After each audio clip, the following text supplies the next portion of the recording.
ನೀವು ಪ್ರತಿದಿನ ಒಂದೇ ರೀತಿಯ ಆಹಾರವೇ ತಿನ್ನುತ್ತೀರಾ? ಅದೇ ಇಡ್ಲಿ, ಅದೇ ಅನ್ನ ಸಾರು, ಅದೇ ಚಪಾತಿ. ಹೊಟ್ಟೆ ತುಂಬಿದರೆ ಸಾಕು ಎಂದುಕೊಳ್ಳಬಹುದು. ಆದರೆ ದೇಹಕ್ಕೆ ಬೇಕಾದ ಎಲ್ಲಾ ಪೋಷಕಾಂಶಗಳು ಸಿಗದಿದ್ದರೆ ಅದು ನಿಧಾನವಾಗಿ ಆರೋಗ್ಯದ ಮೇಲೆ ಪರಿಣಾಮ ಬೀರುತ್ತದೆ. ಆಯಾಸ, ಕೂದಲು ಉದುರುವುದು, ಚರ್ಮದ ಕಾಂತಿ ಕಡಿಮೆಯಾಗುವುದು, ರೋಗ ನಿರೋಧಕ ಶಕ್ತಿ ಕಡಿಮೆಯಾಗುವುದು ಇವೆಲ್ಲವೂ ಸರಿಯಾದ ಪೋಷಕಾಂಶಗಳ ಕೊರತೆಯಿಂದ ಆಗಬಹುದು. ಆದರೆ ಆಹಾರದಲ್ಲಿ ಬದಲಾವಣೆ ಯಾಕೆ ಮುಖ್ಯ? ಮುಂದೆ ತಿಳಿದುಕೊಳ್ಳೋಣ.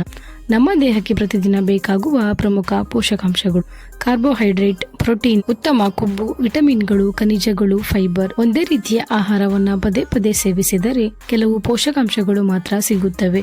ಉಳಿದ ಅಗತ್ಯ ಪೋಷಕಾಂಶಗಳ ಕೊರತೆ ಉಂಟಾಗಬಹುದು. ಸರಿಯಾದ ಆಹಾರ ಸೇವಿಸದಿದ್ದರೆ ಏನಾಗಬಹುದು? ಪೋಷಕಾಂಶಗಳ ಕೊರತೆಯಿಂದ ಕಾಣಿಸಬಹುದಾದ ಸಮಸ್ಯೆಗಳು: ದೇಹದಲ್ಲಿ ಆಯಾಸ ಮತ್ತು ದೌರ್ಬಲ್ಯ, ಕೂದಲು ಉದುರುವುದು, ಚರ್ಮ ಒಣಗುವುದು, ಕಾಂತಿ ಕಡಿಮೆಯಾಗುವುದು, ನರಗಳು ದುರ್ಬಲವಾಗುವುದು, ಆಗಾಗ ಜ್ವರ ಅಥವಾ ಸೋಂಕು, ಗಮನ ಕೇಂದ್ರೀಕರಿಸಲು ಕಷ್ಟ, ತೂಕ ಹೆಚ್ಚಾಗುವುದು ಅಥವಾ ಕಡಿಮೆಯಾಗುವುದು ಇವು ನಿಧಾನವಾಗಿ ಕಾಣಿಸಿಕೊಳ್ಳುವ ಲಕ್ಷಣಗಳು. ಆಹಾರದಲ್ಲಿ ಬದಲಾವಣೆ ಏಕೆ ಮುಖ್ಯ? ಎಲ್ಲ ಪೋಷಕಾಂಶಗಳು ಸಿಗುತ್ತವೆ. ಹಣ್ಣು, ತರಕಾರಿ, ಬೇಳೆ, ಮೊಟ್ಟೆ, ಮೊಸರು. ಪ್ರತಿ ಆಹಾರವು ವಿಭಿನ್ನ ಪೋಷಕಾಂಶಗಳನ್ನ ಒದಗಿಸುತ್ತದೆ.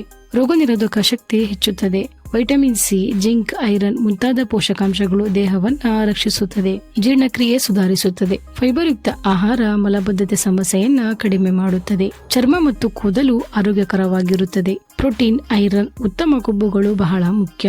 ಆಹಾರದಲ್ಲಿ ಆಸಕ್ತಿ ಉಳಿಯುತ್ತದೆ. ವೈವಿಧ್ಯಮಯ ಆಹಾರ ತಿನ್ನುವ ಆಸಕ್ತಿ ಹೆಚ್ಚುತ್ತದೆ. ಆಹಾರದಲ್ಲಿ ಬದಲಾವಣೆ ಹೇಗೆ ತರಬೇಕು? ಪ್ರತಿದಿನ ಕನಿಷ್ಠ ಒಂದು ಹಣ್ಣು ಸೇವಿಸಿ. ವಿವಿಧ ಬಣ್ಣದ ತರಕಾರಿಗಳನ್ನ ಸೇರಿಸಿ. ವಾರದಲ್ಲಿ 2-3 ಬಾರಿ ಬೇಳೆ, ಕಡಲೆ ಸೇರಿಸಿ. ಮೊಸರು, ಮೊಟ್ಟೆ, ಬೀಜಗಳನ್ನ ಬಳಸಿ. ರಾಗಿ, ಜೋಳ, ಸಜ್ಜೆ ಮುಂತಾದ ಧಾನ್ಯಗಳನ್ನ ಸೇರಿಸಿ. ಹೊಟ್ಟೆ ತುಂಬಿದರೆ ಸಾಕು ಎನ್ನುವುದು ಸಾಕಾಗುವುದಿಲ್ಲ. ದೇಹಕ್ಕೆ ಬೇಕಾದ ಎಲ್ಲಾ ಪೋಷಕಾಂಶಗಳು ಸಿಗುವುದು ಅತ್ಯಂತ ಮುಖ್ಯ. ಆಹಾರದಲ್ಲಿ ವೈವಿಧ್ಯತೆ ಇರಿಸಿ ಆರೋಗ್ಯವನ್ನ ಕಾಪಾಡಿ. ಈ ವಿಡಿಯೋ ನಿಮಗೆ ಉಪಯುಕ್ತವಾಗಿದ್ದರೆ ಲೈಕ್ ಮಾಡಿ, ಶೇರ್ ಮಾಡಿ ಹಾಗೂ ಹೆಲ್ತ್ ಮತ್ತೆ ಬ್ಯೂಟಿ ಟಿಪ್ಸ್ಗಾಗಿ ನನ್ನ ಚಾನೆಲ್ನ ಸಬ್ಸ್ಕ್ರೈಬ್ ಮಾಡಿ.